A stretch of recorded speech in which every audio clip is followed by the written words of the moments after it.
जय हिंद। क्लास 10 में प्रश्नावली 5.1 सॉल्व करेंगे। एनसीईआरटी का न्यू सिलेबस है। हम सभी विषय के बेहतरीन वीडियो बना चुके हैं। क्लास 10 की अगर आप लोग क्लास 10 में हैं तो इसके पिछले वीडियो हमने कई सारे वीडियो बना चुके हैं क्लास 10 के लिए, जो कि मैथ के न्यू सिलेबस के साथ और हर सब्जेक्ट की बेहतरीन क्लासेस ले चुके हैं। अगर आप लोग अभी तक चैनल में नहीं जुड़े तो चैनल में जुड़ जाइएगा, ताकि न्यू सिलेबस के साथ क्लास 10 की मैथ, साइंस, हिंदी हर सब्जेक्ट बेहतरीन से पढ़ सके, मतलब कि न्यू सिलेबस के साथ पढ़ सके। और ये आज हम इस प्रश्नावली 5.1 में बेसिक से कंप्लीट वीडियो बताएंगे, कंप्लीट बता देंगे। तो आप लोग ये आज प्रश्नावली 5.1 क्लास 10 में कौन सी प्रश्नावली है? समांतर श्रेणी। श्रेणी का मतलब होता है लगातार जिसकी श्रृंखला बनती, चैन। चैन जानते हो? चैन में एक बंद कर तो ऊपर वाला ऐसे बंद करता चले जाए तो बंद होता चला जाता है, वो चैन है। तो इसका मतलब कि वो कंटिन्यू चल रही है, श्रृंखला है। आप उस श्रृंखला में आते हैं दो, एक होता है परिमित एपी, एक होता है अपरिमित एपी। तो परिमित एपी कौन कौन से होते हैं? परिमित एपी, परिमित एपी जैसे 2, 4, 6, 8, 10, इसका अंत हो गया, इसमें अब इसके बाद संख्या नहीं है, तो ये कौन सी अपरिमित एपी है। अगर यहीं पर अपरिमित एपी की बात करें, अपरिमित एपी, तो अपरिमित एपी 2, 4, 6, 8 डैश अनंत तक इसकी गई, इसका कोई निश्चित नहीं है कि इसका अंत कौन सा है, कौन सा अंतिम पद है। अंतिम पद इसका 10 है, इसका हमें पता ही नहीं है, तो इसका मतलब कि यह अपरिमित एपी है। अपरिमित एपी समझ में आया। अब इसमें देखिए, अब इसमें प्रथम पद, समांतर श्रेणी अगर पढ़ाना चाहते तो सबसे पहले बेसिक कंप्लीट होना चाहिए। इसमें प्रथम पद कौन सा? प्रथम पद को किससे डिनोट करते हैं? ए से। इसमें प्रथम पद 2 है, प्रथम पद डी 2 है, और एक है सर्वांतर। सर्वांतर का मतलब क्या? हम आप लोग बोलते सर्वांतर, सर्वांतर को डी से। डी कैसे निकाला जाता है? ए इसका पहला पद होता है, और डी निकालने के, सर्वांतर निकालने के लिए A1 माइनस A2 क्या करेंगे?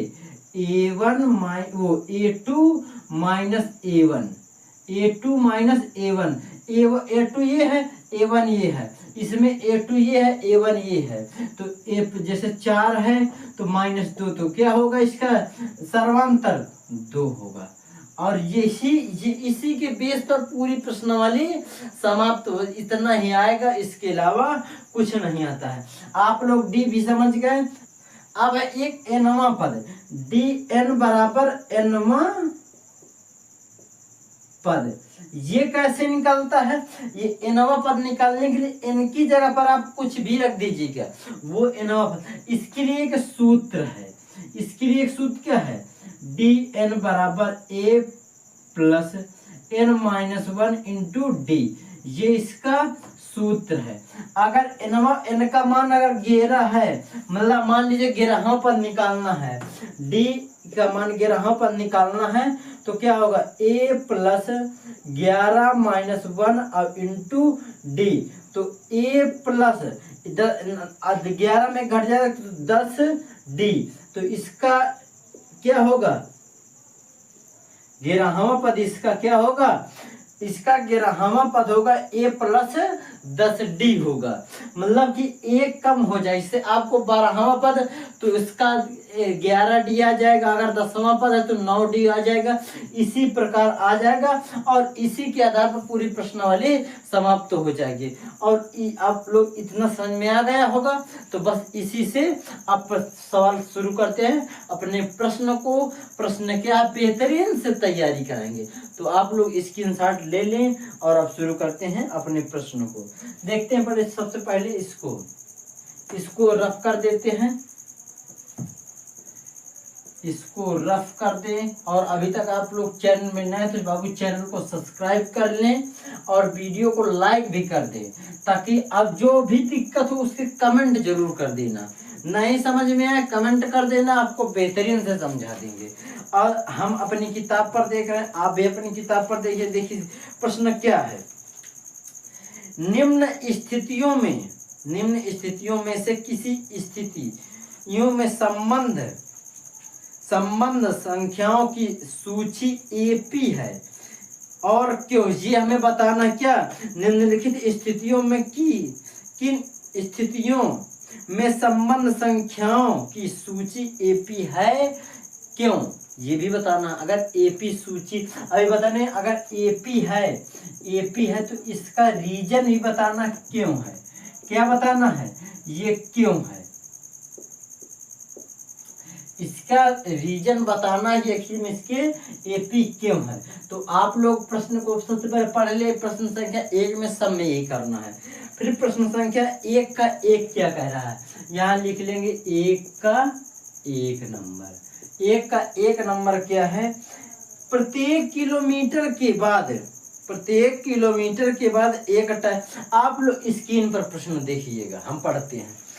प्रत्येक किलोमीटर के बाद का टैक्सी का किराया प्रथम किलोमीटर के लिए किराया 15 रुपए है तथा प्रत्येक अतिरिक्त किलोमीटर के लिए किराया 8 रुपए है।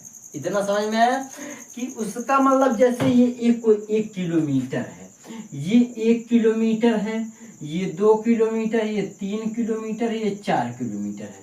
तो इसका मतलब ये एपी है। जहां से आपने चला तो इतने का किराया जो 1 किलोमीटर का है वो 15 रुपए है। कितना है, 15 रुपए है।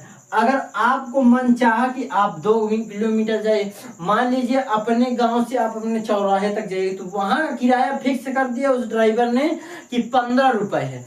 अब पता चले वहां से हमें अब जिला जाना है, अपने जिले जाना है, तो अब जिले जाने के लिए उसने कह दिया नहीं, इसके इतना तो फिक्स था, इसके अलावा यहाँ से जिले जाने के लिए इतना पैसा पड़ेगा। अब इतना तो 15 रुपए फिक्स था इतने जाने के लिए। अब इसके बाद उसने कहा हमें यहाँ भाई साहब 2 किलोमीटर ले जाइएगा, तो उसने कहा 2 किलोमीटर जाने के लिए आगे इसके अतिरिक्त जो किलोमीटर हम जाएंगे उसके लिए 8 रुपए आपको देना पड़ेगा। तो इसका तो 15 रुपए था, लेकिन जब इसके बाद अतिरिक्त किलोमीटर गए तो 15, देखिए 15 और प्लस 8 तो कितना होगा, 23 होगा। 15 8 अब उसने कहा अभी मजा आया नहीं, हमें और ले जाइएगा, तो उसने 23 और 8 रुपए और जोड़ दिया। उसने कहा अब इसके बाद यहाँ तक तो हमने 15 रुपए कर दिए, जैसे अब आपको इतना नहीं सताएंगे कि आपको उसी रेट पर ले जाए, कम पर घुमाएंगे। बाबू घूम लीजिएगा, ताजमहल ये समंदर है। अब इसके बाद देखिए इसने कहा 23 यहाँ 23 किलोमीटर 23 तो इतने का है। अब इसके बाद 1 किलोमीटर और घुमाइएगा तो 8 उसमें और जोड़ दीजिएगा, 23 8 कितना होता है, 31 होता है। अभी का अभी मजा आया नहीं और घुमाओ, तो इसके बाद उसने फिर अब देखिए उसने किराया बढ़ाया नहीं, उसी रेट पर घुमाता रहा। तो 31 8 कितना होता है, 39 होता है। 31 8 39। तो इसकी एपी क्या बनेगी, यहां पर सबसे पहले लिख लेंगे। अब यहां पर देखते हैं हल क्या है, हल माना लिख लेंगे, माना प्रथम किलोमीटर प्रथम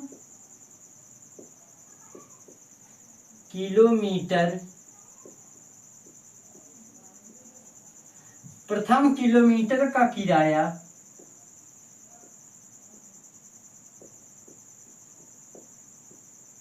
कितना है, 15 रुपए है और अतिरिक्त किराया कितना है, 8 रुपए है।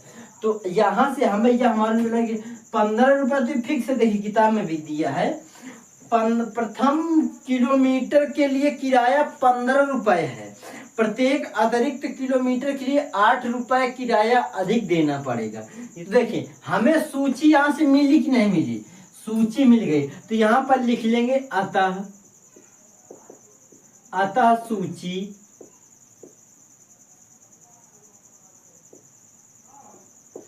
सूची क्या है, 15 23 31 और 39 है। इसी तरह डैश डैश चलती रहेगी, मतलब कि खत्म नहीं होगी। ये अतिरिक्त क्रिया जहां तक आप जाइएगा वहां तक का पड़ेगा। तो इसका मतलब कि इसके बीच में जो है ये A1 हो गया, ये A2 हो गया, ये A3 हो गया, A4 हो गया। अब इसके बाद जो होगा AN होगा, AN होगा। तो इसका क्या हम इसका ये AP है, यह AP है, इसके लिए हम इसका सार्वंतर ज्ञात करेंगे। तो D1 इक्वल क्या अभी बताया, D1 equal A2 minus A1। तो इसका A2 क्या है 23 है, माइनस 15 तो कितना होगा 8। चलो एक तो समझ, अगर इसका सेम मिल रहा है तब देखेंगे। अब D2 निकालने के लिए, अब D2 यहाँ से होगा, यहाँ से तो A3 माइनस A2, A1 निकालने के लिए तो ये एक का प्रयोग किया था, लेकिन D2 निकालने के लिए D3 एक बढ़ा देना है। तो D3 क्या है 31 माइनस 23, 31 माइनस 23 कितना होता है, इसको घटा देंगे तो यहाँ पर होगा, अब 11 में 3 घटाएंगे तो 8 बचेगा। तो इसका मतलब कि यह इसका अंतर सेम आ रहा है, इसका अंतर सेम आ रहा है, तो यह AP है। अब देखिए इसका मतलब ये तो समझ अंतर सेम आ रहा है। तो इस चूंकि D1 बराबर D2 बराबर D3 हमने निकालने का, आप लोग देखिएगा कि ये बराबर है, यह इसका सर्वांतर बराबर है, इसलिए यह सूची AP है।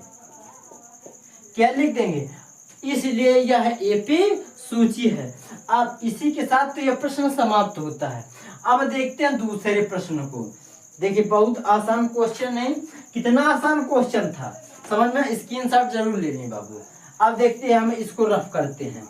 अब सेकंड नंबर क्वेश्चन देखते हैं, कितना आसान क्वेश्चन था और बहुत अच्छे से समझ में आया होगा। समझ में आया कि नहीं आया, समझ में आ गया होगा नहीं, तो आप लोग बेहतरीन से तैयारी करें और बेहतरीन से तैयारी करा रहे हैं। देखिए दूसरा प्रश्न क्या है, हमारे पास किताब है, आप लोग स्क्रीन पर देखिए। दूसरा प्रश्न क्या है, किसी बेलन में उपस्थित हवा की मात्रा जबकि वायु निकालने वाला पंप प्रत्येक बार बेलन की शेष हवा का 1/4 भाग बाहर निकाल देता है। यह कोई बेलन है, यह कोई हमारे पास बेलन है। उसने कहा उसमें उपस्थित हवा की मात्रा जबकि वायु निकालने वाला पंप प्रत्येक बार में, ये कोई पंप है जी। अब ये ओरिजिनल पंप तो हम लगा नहीं देंगे, कोई पंप है, प्रत्येक बार बेलन में शेष हवा का 1/4 भाग बाहर निकल जाता है। तो हमें तो मालूम नहीं कितना इसमें अंदर है बेलन में हवा, और उसका 1/4 भाग बाहर निकल जाता है, ये निश्चित हो गया है। तो यहाँ पर हल लिख देंगे। तो अब लिखेंगे माना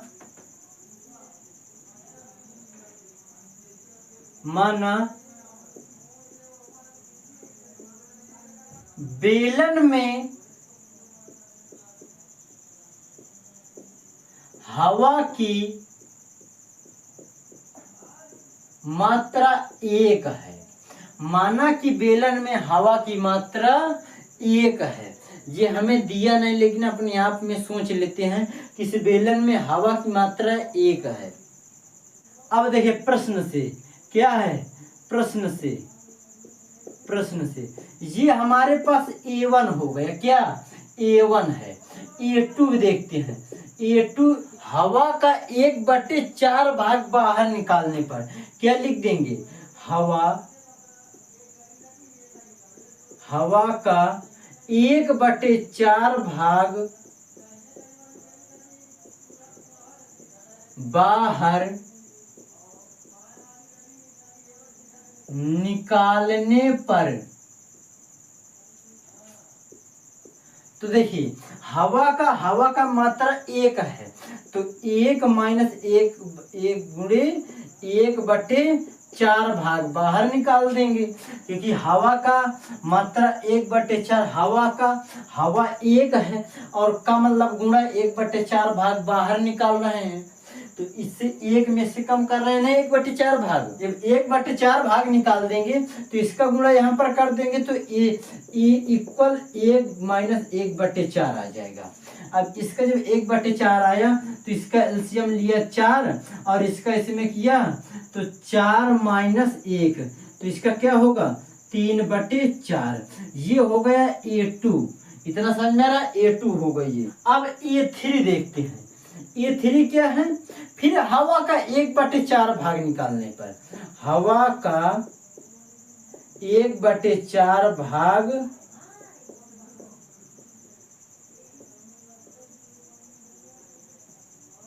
निकालने पर, जब हवा का 1/4 भाग निकाल देंगे तो 1/4 भाग ये है, ये है हवा का, तो 3/4 और माइनस 3/4, क्योंकि हवा का ये अभी निकल के आया नहीं, तो अब इसमें क्या करेंगे 1/4 भाग घटा देंगे, मतलब निकाल रहे हैं, तो इसका मतलब इसमें क्या हो जाएगा 3/4 माइनस 3/16, 4 चौक 16 हो गया नहीं। अब इसके बाद देखते हैं क्या करते हैं। अब इसमें ले लेते हैं एलसीएम 16, और यहाँ पर क्या हो जाएगा 16 4 चौक 16, 4 बार गए और 3 चौक 12 माइनस 3, तो यहाँ पर 9/16 आ जाएगा। कितना 9/16, और ये होगा A3 होगा नहीं, ये A3 होगा, या इसका निकला। अब हम लिख देंगे अतः, यहाँ पर लिख देंगे अतः सूची क्या है 1/4 3/4, ये 1/4 नहीं आएगा, 3/4 9/16। अब देखते हैं इसमें क्या सार्वंतर डी आ रहा है, सार्वंतर डी समान आ रहा है या नहीं आ रहा, तो चलते हैं देखते हैं। D1 equal A2 minus A1, तो A2 3/4 है माइनस 1, तो इसके नीचे 1 करके एलसीएम 4 ले लिया, एलसीएम जब 4 होगा तो 3 और यहाँ पर माइनस 1 4, तो यहाँ पर माइनस के 1 माइनस 1/4, तो क्या सेम आ रहा है। अभी देखते हैं एक और निकाल के देखते हैं, ये आया D1। अब D2 निकालते हैं। D2 इक्वल क्या होगा A3 माइनस A2। A3 क्या है, A3 9/16 माइनस A2 क्या है 3/4।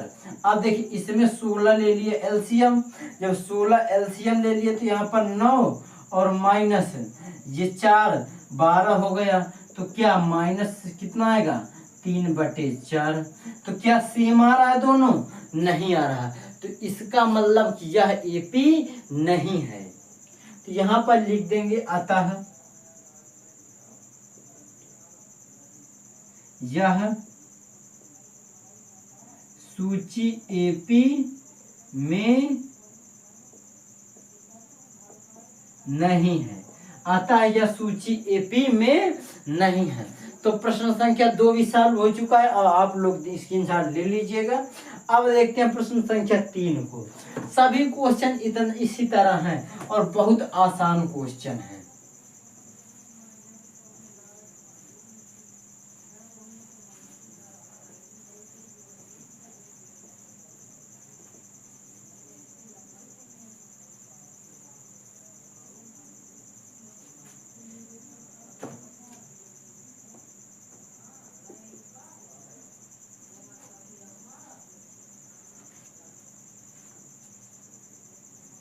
प्रश्न संख्या 3 क्या है, प्रत्येक मीटर की खुदाई के बाद एक कुएं खोदने में आई लागत, जबकि प्रथम मीटर खुदाई में लागत 150 है और बाद में प्रत्येक मीटर खुदाई की लागत 50 रुपए बढ़ती जाती है। ये हूबहू प्रश्न संख्या 1 की तरह है। क्या कह रहा है, उसने कहा कि देखिए प्रश्न हम देख रहे हैं क्या है कि प्रथम मीटर की खुदाई, प्रथम यहाँ पर लिखेंगे माना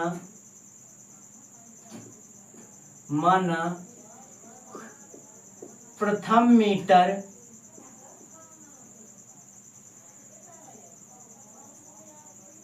मीटर की खुदाई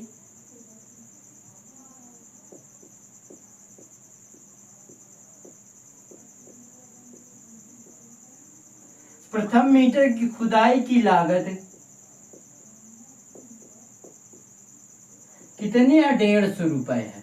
और अतिरिक्त जैसे देखिए यह एक कुआं है तो ये 1 मीटर का है, 1 मीटर का है तो इसकी लागत तो 150 रुपए है। अब बाई चांस ये कुआं छोटा पड़ गया, इससे पानी नहीं निकल रहा तो उसने कहा भाई साहब 1 मीटर और खोदिएगा, तो 1 मीटर ये 2 मीटर हो गया। अब उसने कहा यहाँ तक तो हम 1 मीटर के लिए 150 रुपए लेंगे, लेकिन अब जो हम खुदाई करेंगे उसके लिए हम इतना पैसा नहीं देंगे, आपको 50 रुपए देंगे। तो वो भाई साहब तैयार हो गए और 50 रुपए ले लिया। तो अब ये 50 लिया, अब और कहा अभी और, तो उन्होंने कहा हम अब इससे ज्यादा पैसा नहीं देंगे और आपको उसी रेट पर खोदना पड़ेगा। तो कितना और 50 बढ़ा दिया, तो ये जो आपका ये 150 था और इसमें 150 और प्लस 50 तो कितना होगा? 200 हो गया, 200 हुआ। अब इस 200 में यहाँ तक तो 200 उसने कमा लिया। अब उसने कहा और 1 किलोमीटर खोद लेते हैं, 1 मीटर और खोद लेते हैं, तो 200 और प्लस 50 तो कितना होगा? 250 हो गया। इसी प्रकार यह चलता है। तो 50 तो अतः यहाँ पर लिख देंगे अतः सूची क्या है? 150 कामा 200, 150 कामा 200 कामा 250, इसी प्रकार डैश डैश चलता रहेगा। तो इसका प्रथम पद तो ये हो गया और द्वितीय पद ये होगा और सर्वांतर इसका क्या होगा? तो अब इसी प्रकार A1 A2 A3, तो D1 इक्वल सर्वांतर से पता चलेगा कि यह AP सही है या है, AP में है या नहीं है। तो A2 माइनस A1, A2 क्या है? 200 माइनस 150 तो कितना होगा? 50 होगा। तो D1 तो निकला। अब D2 निकालने के लिए क्या करेंगे? A3 माइनस A2, A3 क्या है? 250 माइनस A2 क्या है? 200, तो ये तो भी 50। तो ये तो इसका जो सार्वंतर है वो सेम आ रहा है, इसका सार्वंतर सेम आ रहा, तो इसका मतलब कि यह AP में है। अतः यहाँ पर लिख देंगे अतः यह सूची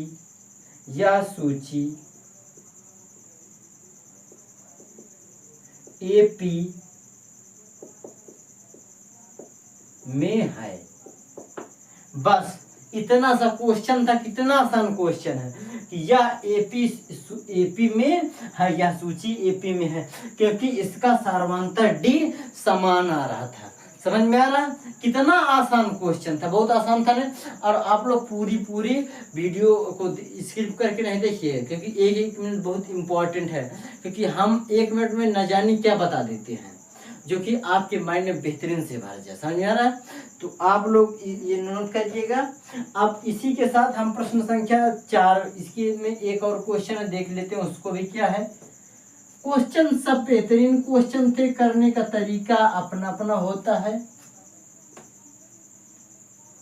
आप प्रश्न संख्या 4 देखते हैं। प्रश्न संख्या 4, 3 तक तो हो गया, प्रश्न संख्या 4।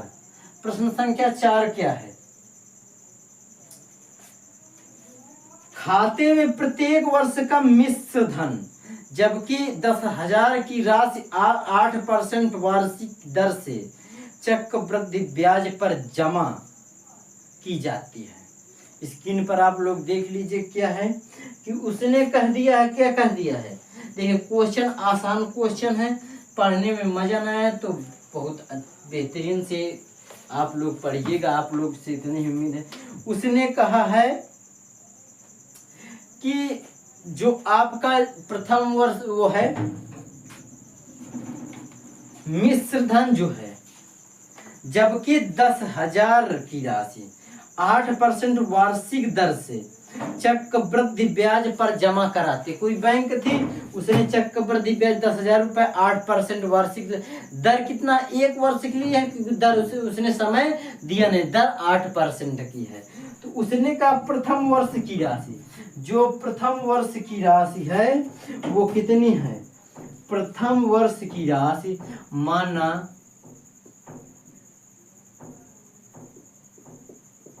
प्रथम वर्ष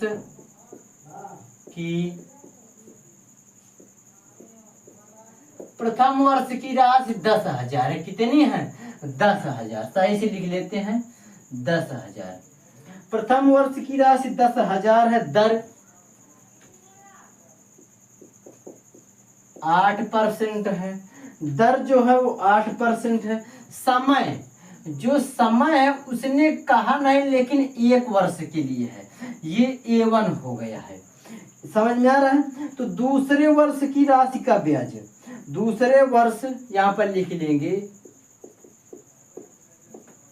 दूसरे वर्ष के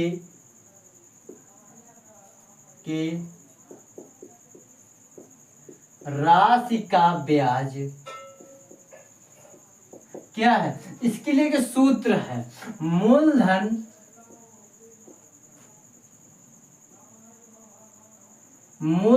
गुणे दर गुणे समय बटे 100, ये इसका सूत्र है। तो इसमें अब वैल्यू रख देंगे 10,000, मूलधन 10,000 है, कितना 10,000 गुणे दर 8 गुणे 1/100। ये 2 जीरो से 2 जीरो कैंसिल, तो कितना आएगा, इसका मतलब 800। जो आपका दूसरे वर्ष का राशि का ब्याज है वो 800 रुपये आया है।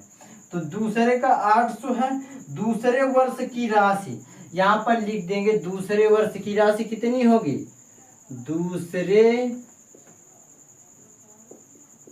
वर्ष की राशि, दूसरे वर्ष की राशि 10,000 तो वो हाई थी, और प्लस 800 और जोड़ दीजिएगा, कितना होगा 10,800 दूसरे वर्ष की हो गई। अब इसी प्रकार तीसरे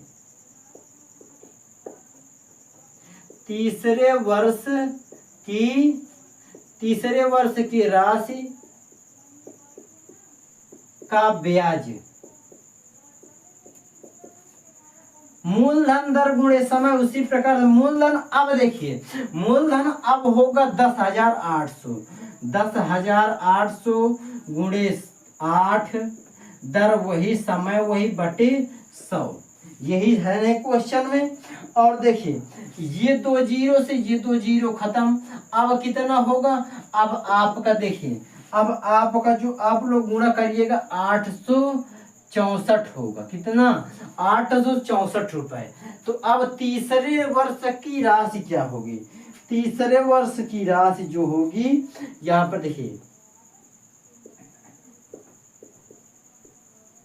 तीसरे वर्ष की